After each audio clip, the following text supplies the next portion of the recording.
Sawadee krap. Okay, namaste everyone.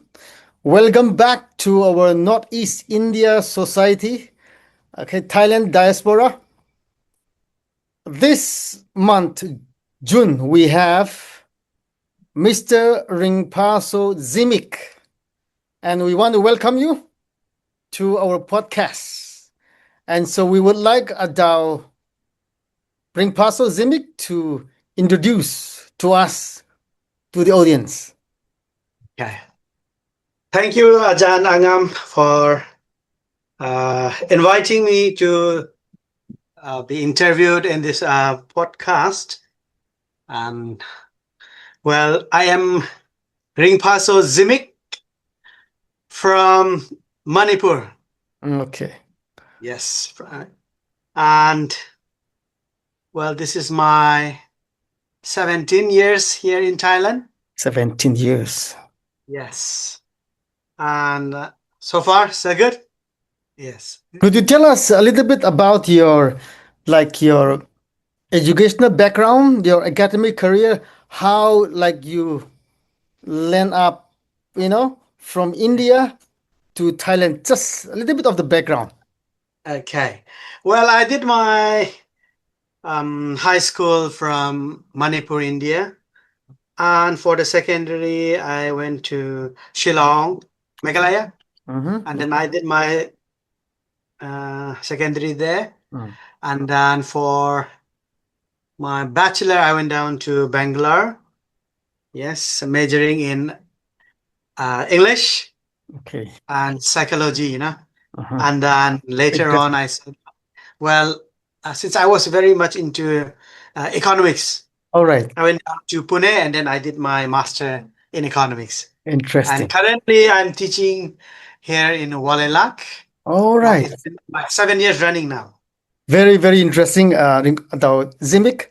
So English, psychology, and also economics. Economics, yes. Yep. So if you could just let our audience let us know how you land up not central part of Thailand, but not in the north, but then in the southern part of Thailand. Your journey to Warelak University. Okay, well, actually, it was my cousin sister who invited me to, just visit her in Bangkok. And then prior to coming here in Thailand, I was working in Ahmedabad, Ahmedabad. Okay. And then I was like, okay, let me go and visit her. And then that's how I ended up. And I was like, this place seems interesting. So my sister was like, okay, you go find a job if you're interested. I mean, like you can work and you can have fun. And that's how I end up in Thailand, actually. Okay. Never thought I'd be here this long. All right. Interesting. Yeah. Zimik. Yes. I see most of us who are now here, like Thailand diaspora, Northeast India. I know some are doing business, and most are like teaching in the schools. And I know some of us, if not all of us, we would like to, get a job in universities. Back home, it's hard to get job in universities, right? So if you could just share to us the process, the steps as to how you get, you say you have a background of English and then psychology and also economics. Just wondering, how do you get into this? I know in the south, Warelak is one of the prestigious, renowned university here. Just wondering, how do you get into? Just inspire our audience here. Actually, it's all God's plan, I would say. Credit to him, actually, Yeah. And I never thought I'd be teaching here. And from my experience, I think a teaching experience matters, I mean, like if you are looking for a job, especially into institution, be it like lower or upper or university, first you need experience. That's what matters the most. And provided you already have that experience, you also need to have that interest to, Absolutely. to work into university. All right. Before joining Walela, I remember I was teaching in Saint Mark International School for some time. That was in Bangkok, Okay. and then later on I moved to uh, one a famous private college in the Mm-hmm. south, and Okay. that's where I met my wife. Actually, and I then see. later Yes. on, yeah, Interesting. I stayed there for close to 4 years, Okay. and then Oh, uh, after that, I was like, oh. I miss working in an international schools. all So I right. moved down to the Uh, city in uh-huh. Macon, and then there I worked for like 6 years. Mhm. And finally I was like, I kind of miss, teaching the university students. So that's how I end up in Walilag. Okay. So your experience is what matter. Okay. Experience, you know. Yeah, about experience, right? Now, about if you could just share to us how many years now you've been teaching now in university now? All together, including Walilag, it's like close to 11 years now.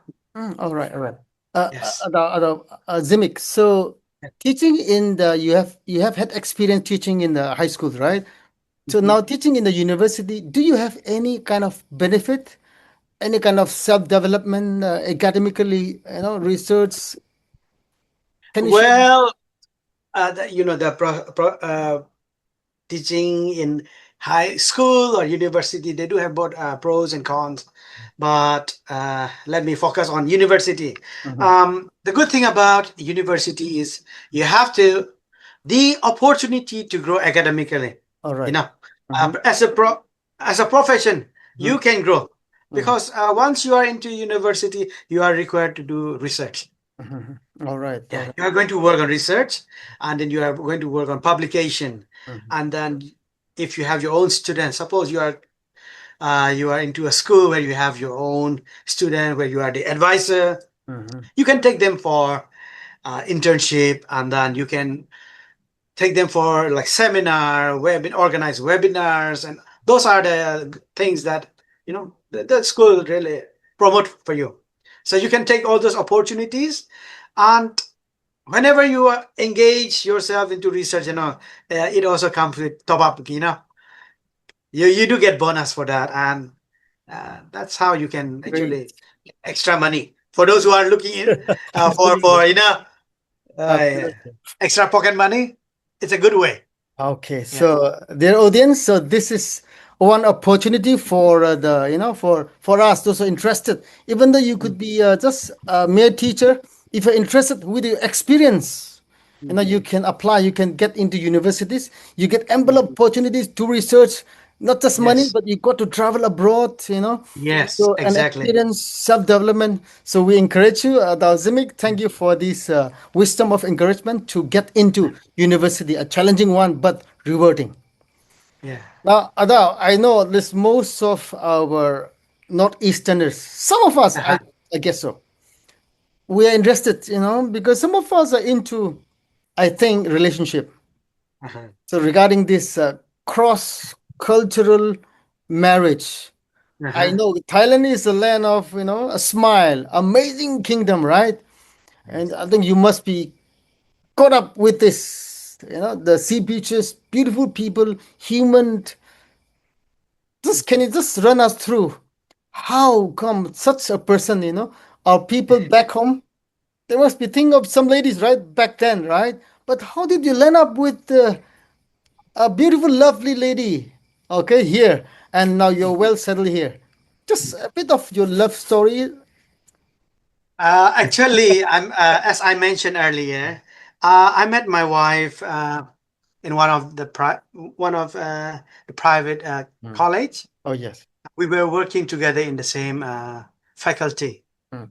and it took us like 6 months Mhm. Okay. to Six. to really get to know Mm. each other. All right. I mean, like coming from different culture, it's not easy. Marriage itself, it's like a kind of agreement. It's Mm. like you committing a vow, and you don't just marry someone just for the sake of marrying. It's a commitment that Mm. is special.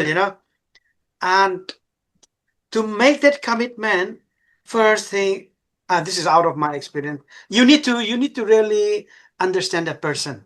So for me, I took years to Oh, know her. so your courtship lasted for Yes, 6 years. 6 years. So Congratulations. in in within that year, I mean, like we had our argument, do this, do that. Okay, Absolutely. I love this, I don't like this, and so you need to kind of work out. Actually, Yeah, right. you need to spend time, get to know each other, work out as to what are the pros and cons. Okay, Work it and out. Mm, that's how it goes. mm. Yes. Now, Zimik, like Mhm, like our northeastern people, we have our mhm, own culture, food habit, our culture, way of dressing could be a little bit different, maybe similar with that of Thai culture. mhm. Now, I Um, know, yeah. So what are the similarities do you find, like, or differences? Uh, to me, actually, I mean, Thailand is very similar to Northeast India, you know. I mean, like, be it the food, like, they do have, like, fermented fish. Hmm. They do have uh, the sato, we call it that long beans, right? The Oh, fermented okay. one, Yeah, we like sticky it. Yum beans. yeah. Yes, yes. Hmm. And they do have, like, fermented bamboo shoots. And if we go to, like, any of these northeastern restaurant, we do get, like, Isan food, you know, those grilled beef, you know. So talking about food and all, we have very similar tastes. Hmm. They do have like steamed vegetable with those chutney, you know, Like, which is one of my favorite. yep. So it wasn't difficult for me to blend in Okay. with the All right. Thai. Yeah, Okay. that was the similarity. Hmm. Likewise with the dressing, Hmm. very similar. Yes, we are more or less very similar to the Thai, be it our lifestyle and our facial, you know, Hmm. our appearance also support that actually. So, So it was yeah. easy. So those of us who are looking forward to having relationship, with the Thai, here we have one who is experienced. So we have similar culture. So we just give some time to adjust, to adapt. Yeah. So, Yes. Ada, now you are happily married with two beautiful kids, right? Children, Yes. right? Correct. And how do you upbringing, right? What Uh, language do you face? Can you just share a little bit? How do you're working? Your wife is a full time teacher as well, right? Teaching in the yes. university, right? Just wondering how do you manage that? So you can encourage some of us who are having family in Thailand as well. Yeah. Well, having kids at home is very, very challenging. I mean, like you need to sacrifice on so many things. I mean, like you have to compromise with your personal interests. Mhm. I'm a sports lover, you know. I Absolutely. love sports, and ever since I have like two kids, I have to, you know, Sacrifice. sacrifice Yeah. the thing that I like to do. So that's one thing, sacrifice, you know. So and other thing, coming to language, Mm. we speak English and Thai. Yep. We used to have a nanny, so Mhm. she was, you know, she's from the south and she speak real Thai, you know, not no any other dialect, just one language. So Mhm. my kids were like used to with the Thai, uh, and then whenever I try to speak to them in my dialect, it doesn't work actually. So for us, we have only Thai and English. All right. Yes. Now they are learning a little of Tangkol actually. Thank you. Yeah. So, like, how often, like, do you go home and like take to family? It was easier to visit India. I mean, like, uh, before. Mhm. But as the population increased, you know, I mean, Yeah, like right. with two kids, Yeah. yeah, your expense also increased. So it was kind of challenging. So the last time I took them home was in the year 2022. And then before that, I took my wife. I introduced them to my family before our marriage. Yeah, that was the first. And then with the kids, 2022. Yeah. Adele, so Yeah. it's quite encouraging. It is. In fact, you're the pioneer, I should say. You're the pioneer, and we look up to you, having to be married to a Thai. And I see that we all see you, living Mhm. here happily, and like as if like it's your second home now. It's your home now, Yeah. right? Yes, Yeah. yeah. So, what is your message to some of us who could be even apprehensive so as to whether should get married with the Thai, settle down? What could be your like piece of advice, wisdom for those of us who want to settle down, get married here? Mhm. Uh, well, actually, I'm too young to give advice. But experience-wise, you are not, right? But just my opinion. To marry someone not who's from different culture, from different country. First of all, you need to try to adjust. Mhm. Adjustment is key. Adjustment. Um, Okay. yes, and Mhm. sometimes you have to sacrifice. Yeah, Sacrifice. sacrifice, adjustment, sacrifice, Mhm. and then those two are very important.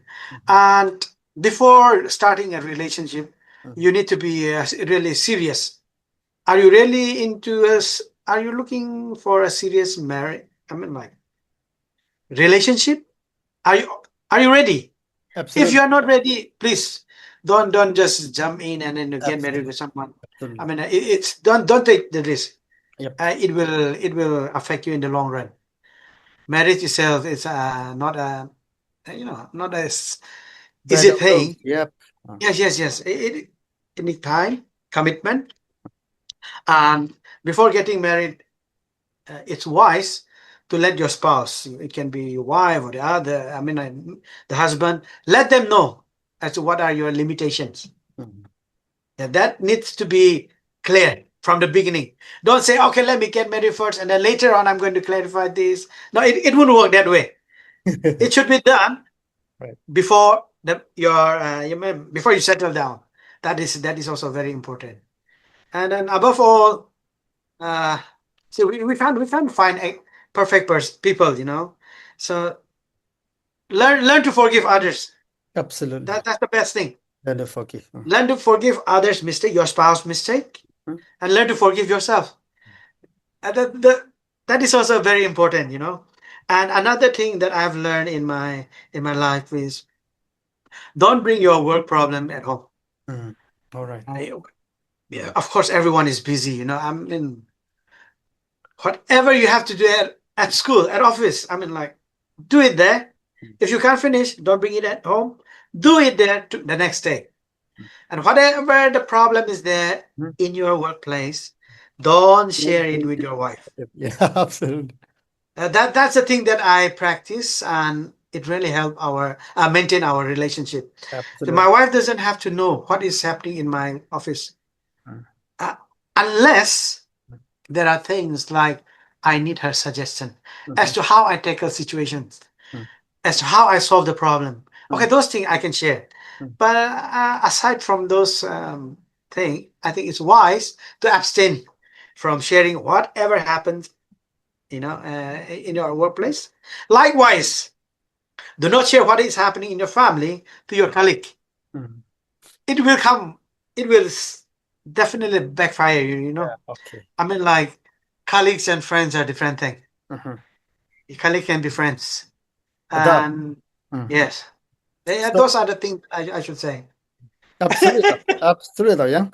You are Yeah. not young, and you're young in a way, even younger than me, right? But experience-wise, we look up to you. Why I asked this, particularly because many marriages, are failing here. We see in the news, Yes. Mhm. foreigners coming here.